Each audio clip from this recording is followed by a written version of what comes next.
नमस्कार दोस्तों, वेलकम करता हूं आपका मैं अपने चैनल कलेक्टर्स अड्डा पे। आज मैं जिन नोटों के बारे में बताने वाला था वो नोट मैंने खरीदा। बीच वाला नोट आप जो देख रहे हैं वो मैंने 1000 रुपये में खरीदा है, ये वाला नोट। और ये दोनों नोट, ये वाला मैंने खरीदा सिर्फ 500 रुपये में और ये वाला 300 रुपये में।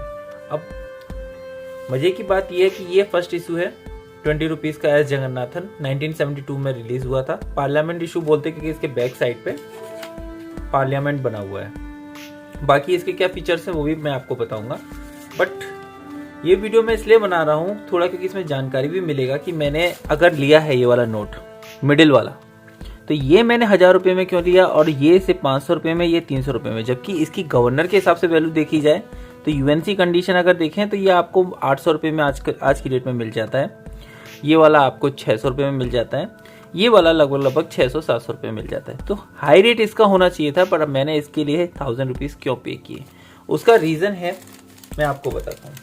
उसका रीज़न आपको समझ में आ रहा है, जो लोग समझ गए होंगे वो तो सही बात है। रीज़न है ये 578675।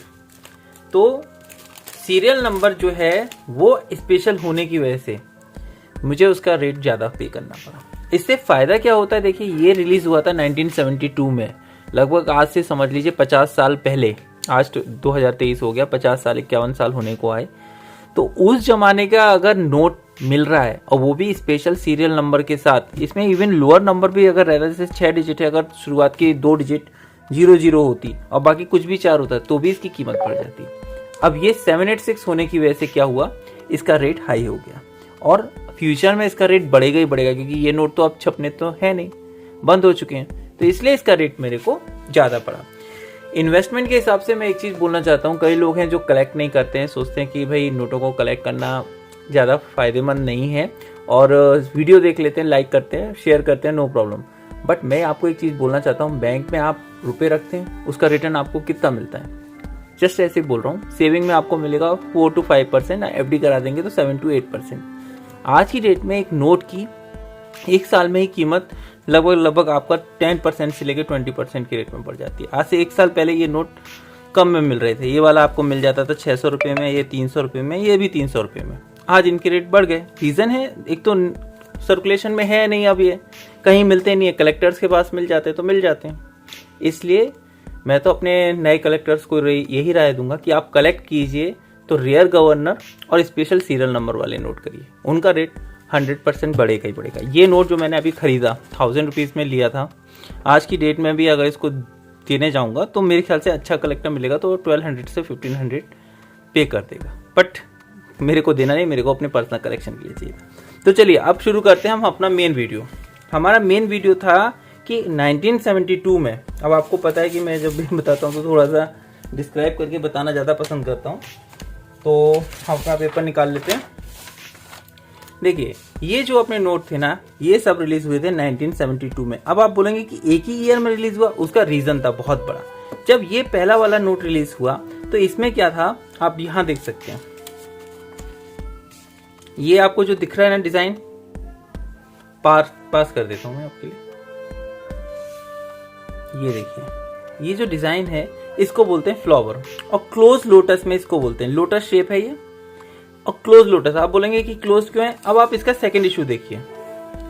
सेकंड इशू में देख रहे हैं ओपन है, ये लोटस आपको लगेगा, पर अगर दूर से देखेंगे तो आपको लगेगा क्लोज नहीं है, बट ये क्लोज लोटस था। तो ये फर्स्ट इशू है, ये सेकंड इशू है। अब सबसे बड़ा प्रॉब्लम आया था कि जल्दबाजी में क्यों छापे गए, सेम टाइप के नोटों को छापना पड़ गया। उसका रीजन था रॉन्ग कश्मीरी लैंग्वेज। इसके बैक साइड में 13 रीजनल लैंग्वेज छापी गई थी। पास से मैं आपको दिखाता हूं, ये आप देख रहे हैं 13 रीजनल लैंग्वेज हैं। 5वें नंबर पे लिखी हुई जो लैंग्वेज थी वो आपकी कश्मीरी लैंग्वेज है। फर्स्ट 2 इशू में कश्मीरी लैंग्वेज आपकी गलत तरीके से लिखी गई थी। इमेज में आप देख पा रहे होंगे, ये कश्मीरी लैंग्वेज जो है गलत है। इसको करेक्ट किया गया थर्ड इशू में। थर्ड इशू जो आपका आया, पहले जो दोनों इशू थे वो प्रीफिक्स में आए थे, ए प्रीफिक्स में first issue, A B and C में सेकंड इशू और सी एंड डी में थर्ड इशू। मैं अभी आपको तीनों इशू दिखा दूंगा और इसके सेफ्टी फीचर्स भी दिखाऊंगा। तो इस वाले में जाके कश्मीरी लैंग्वेज को करेक्ट किया गया।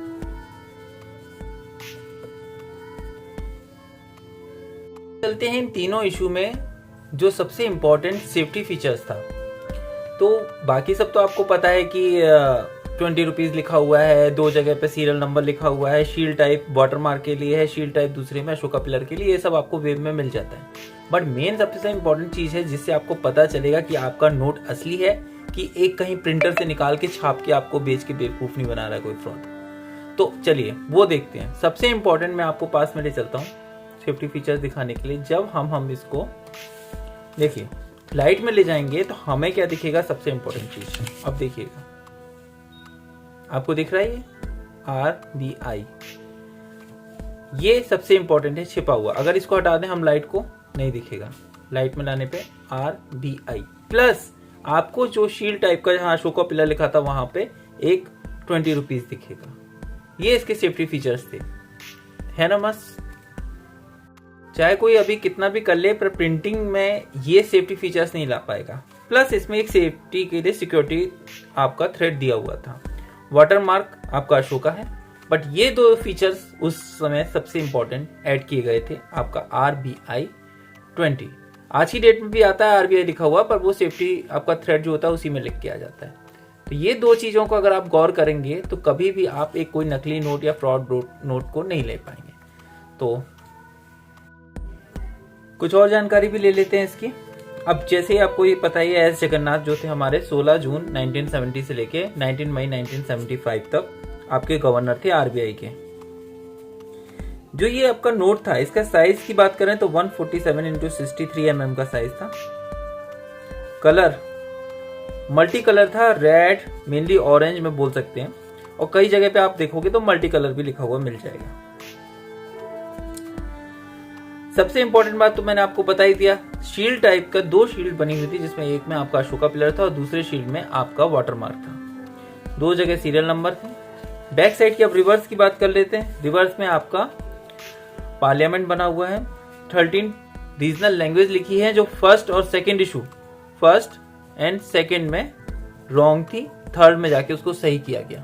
जनरल नॉलेज का भी क्वेश्चन है, ठीक है। तो चलिए अपने मेन उस पे आ जाते हैं। इस समय आपके सामने मैंने तीनों इशू एस जगन्नाथ के फर्स्ट इशू, सेकंड इशू और थर्ड इशू तीनों रखा हुआ है। पहले इशू में हमने क्या देखा कि जो आपका लोटस था वो क्लोज लोटस था, सबसे इंपॉर्टेंट है, और इस नोट की ही कीमत सबसे ज्यादा होती है। सेकंड इशू में क्या था, आपका लोटस ओपन था, और थर्ड इशू में भी लोटस ओपन था। कलर फर्स्ट इशू का थोड़ा डार्क था, उसके बाद धीरे धीरे धीरे हल्का हुआ। खैर वो बहुत बारीकी से समझ में आता है। दूसरी चीज ये है कि आपका फर्स्ट इशू और सेकंड इशू में जो कश्मीरी लैंग्वेज थी वो रॉन्ग थी, और थर्ड इशू में जाके कश्मीरी लैंग्वेज सही हुई। इसके लिए मैं एक काम करता हूं, इन दो को पास में रखता हूं और आपको दिखाता हूं। ये आप देख रहे हैं, ये है आपकी कश्मीरी लैंग्वेज जहां पे मैंने रखा हुआ है। आप इसका देखें तो ये आपको 2 डॉट के ऊपर तक ही आता हुआ दिखेगा, जबकि जब आपका करेक्शन किया गया तो उसको सही तरीके से लिखा गया। अब आप सोचोगे कि यार इससे क्या फर्क पड़ता है। सोचने की बात है, अगर आप हिंदी में फर्स्ट अल्फाबेट लिख रहे हो आ, ठीक है, आपको लगेगा यार ये तो सिंपल है। अभी आप इसका ये नहीं लगाओगे तो ये तो या बन जाएगा। सेम उसी तरह से उस समय पे काफी इसका वो हुआ कि कश्मीरी लैंग्वेज है, जल्दबाजी में इसलिए ही ये दोनों नोट्स को हटाया और तीसरे नोट को लाया गया, ठीक है।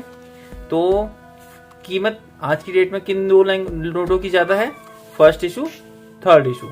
ये आपका यूएनसी कंडीशन में अगर मिल जाता है, यूएनसी माने होता है अनटच्ड, जिसको कभी भी किसी ने मतलब टच का मतलब ये नहीं कि टच कर लिया, कहने का मतलब ये है कि ना कुछ उसमें निशान हो, पेन मार्क नहीं, कुछ नहीं, और प्योर पेपर अच्छा साफ सुथरा, किसी तरीके का कोई निशान ना हो, तो उसे यूएनसी बोलते हैं। फोल्ड किए हुए भी नोट को भी यूएनसी नहीं बोलते। तो पहला इशू आपको आज की डेट में पड़ जाता है 1750 रुपए का। सेकेंड इशू आपको मिल जाएगा यूएनसी कंडीशन में 700 से 800 रुपीज के बीच में। थर्ड इशू आपको मिल जाएगा 900 से 1000 रुपीज के बीच में। उम्मीद करता हूँ आपको ये वीडियो पसंद आया होगा, क्योंकि पीछे से मेरा पपी मेरे को बुला रहा है, बहुत ज़्यादा आवाज़ दे रहा है, शायद आपको पहुँच रही है कि नहीं पहुँच रही। तो यहीं पे मैं वीडियो अपना ख़त्म करता हूँ। किसी तरह का कोई डाउट होगा तो जल्दी से बता देना। उम्मीद करता हूँ आपको वीडियो पसंद आया हो तो लाइक और सब्सक्राइब कर लीजिएगा, क्योंकि आपके सब्सक्रिप्शन से ही हम लोगों को प्रोत्साहन मिलता है आगे वीडियो बनाने का। Thank you. Okay, bye bye.